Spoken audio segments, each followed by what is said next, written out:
Hey, what's up, guys? Welcome to another episode of Expedite Travels. First of all, I'm gonna apologize for a couple things that I've said in a couple videos. I went back, I've reflected on it, and I'm sorry. I made a video.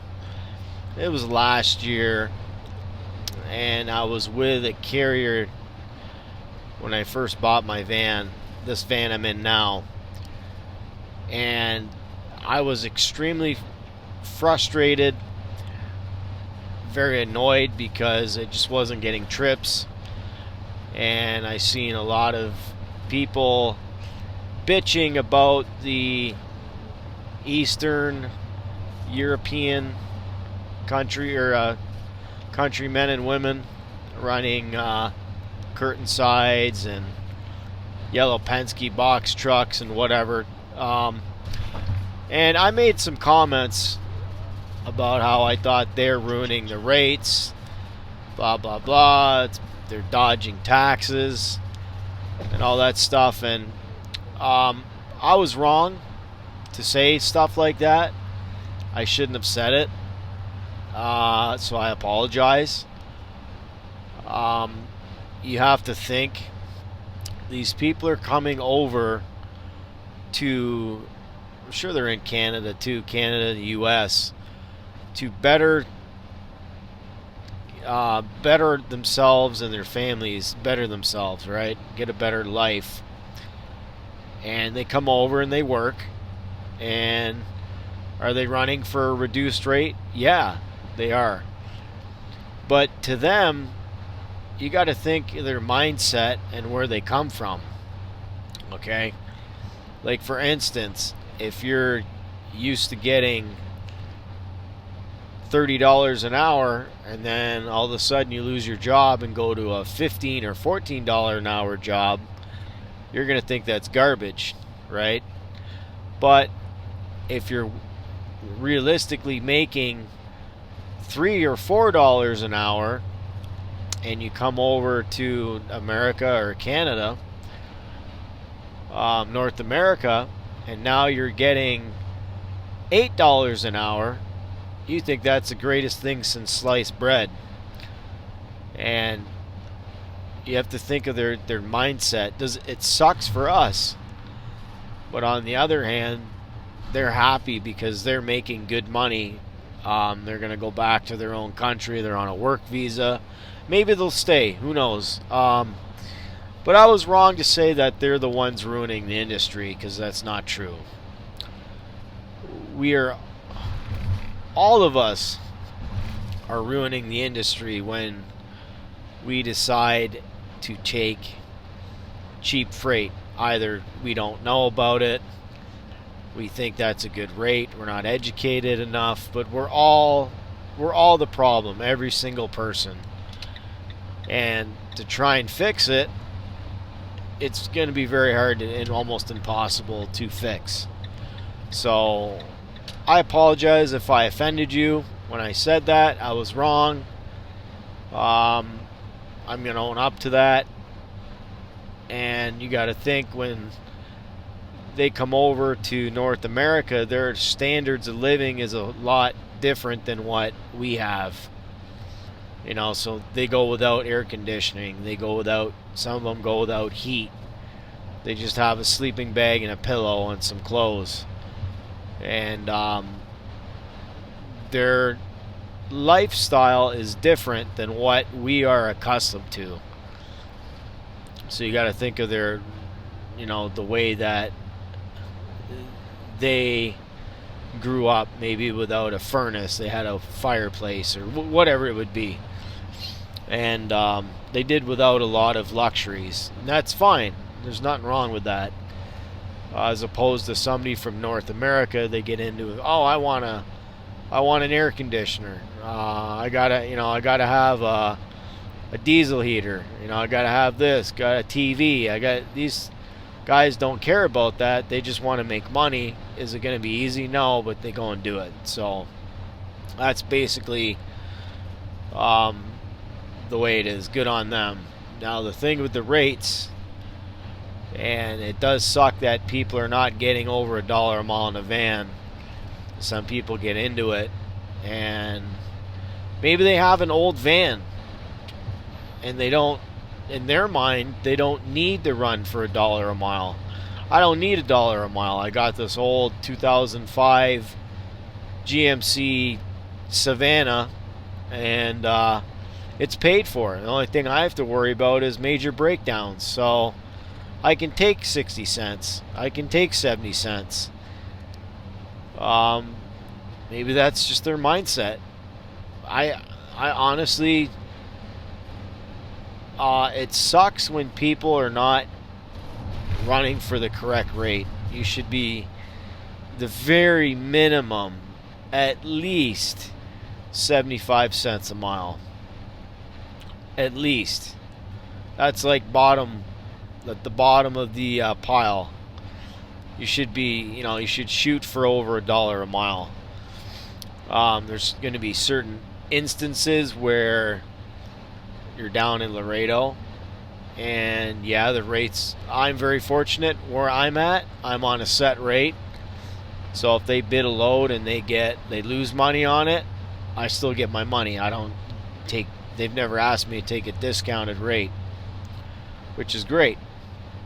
Some other people are not in that situation, so unfortunately, you might have to take a crap rate to get out of there and get moving. I understand people have to make money, but at some point, people have to realize that realistically, the problem's not going to go away unless something major happens where people just get pissed off and, well, I'm not going to run for that, and I'm only going to run for 80 cents instead of 70, 60, 70, whatever, right?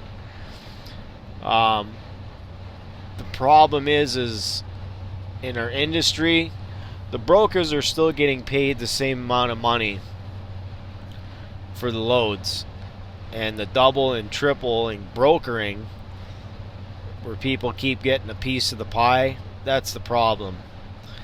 So I don't know if there should be regulations on that, if that would ever happen or not. I don't even know what that would do. Who would police that? So our problem is within ourselves. People not knowing, not educating themselves on what price to run for, and they get told by whoever, oh, that's a good rate. Do your due diligence, please. Please. Just do your due diligence. Watch as many YouTube videos. Go on as many Facebook groups. Talk to as many drivers. Don't take cheap shit, is what I'm trying to say. But,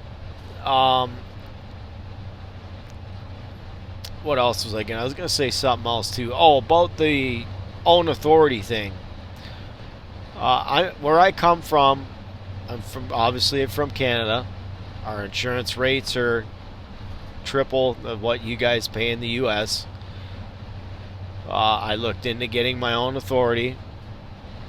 I looked at the insurance cost, which is stupid expensive, and the bid board cost, and for me it wasn't worth it. It just wasn't worth it. I can go with a reputable carrier. So that's where I was coming from when I did a video, should you do your own authority or not? At the end of the day, it's up to you. Get educated. Go work for a fleet owner, and then maybe go buy your own van. Work for a reputable carrier. Look into maybe doing your own authority, and you decipher if you want to do it. You want to wear multiple hats. Billing, problem solving, dispatching while you're trying to sleep. That's up to you to decide if it's for you, yay or nay. Can you make money with your own authority? Yeah, you can. You have to decide, are you going to make more money booking your own loads or by yourself or with a reputable carrier. And you sit down, you make an educated guess, and you go from there. You have options. Yes, do it. No, don't. So where I came from was Canada. Everything's pricey in Canada, insurance, fuel, everything else. And I decided, no, it's not worth me doing it to go and do it and fail. I have a whole lot of extra problems on top of, oops, what do I pay the house payment this month or the van payment? I don't want to get into that predicament. I will not get into that predicament. So I signed up with a reputable carrier, and I'm doing what I'm doing. I'm happy doing what I'm doing. Will it change? I don't know, man. For me to have my own authority, I have to be FAST approved, which means basically the U.S. government's not going to approve a little guy with one van to have his FAST approval. So I'm better off where I'm at now. But that's me. But do your due diligence, get educated, watch as many YouTube videos, go on as many Facebook groups, get on Expeditors online if that's still a thing. I haven't been on there. If you're serious about this industry, do some research, and I want people to succeed. That's why I do these videos. It's not, plus I enjoy doing them, but it's not to be YouTube famous or have people run up to me and say, hey, I know you, yeah, you're that guy that, yeah, I don't care about all that. I care about helping people out. If I can help one person, each video helps one person, I've succeeded. In my mind, I've succeeded. I've helped one person that didn't have information that could go on and better themselves or decide, hey, this isn't for me. So anyways, guys, I'm done chatting. It's getting on to, I don't know how many minutes now, 12, 13 minutes. I'll talk to you guys later. You liked the video, give me a thumbs up. You didn't like it, give me a thumbs down. If you like my content, please consider subscribing. That would be splendiferous. And if you could, please share my videos with others. And we'll catch you guys later. Thank you so much for your time. And bye for now.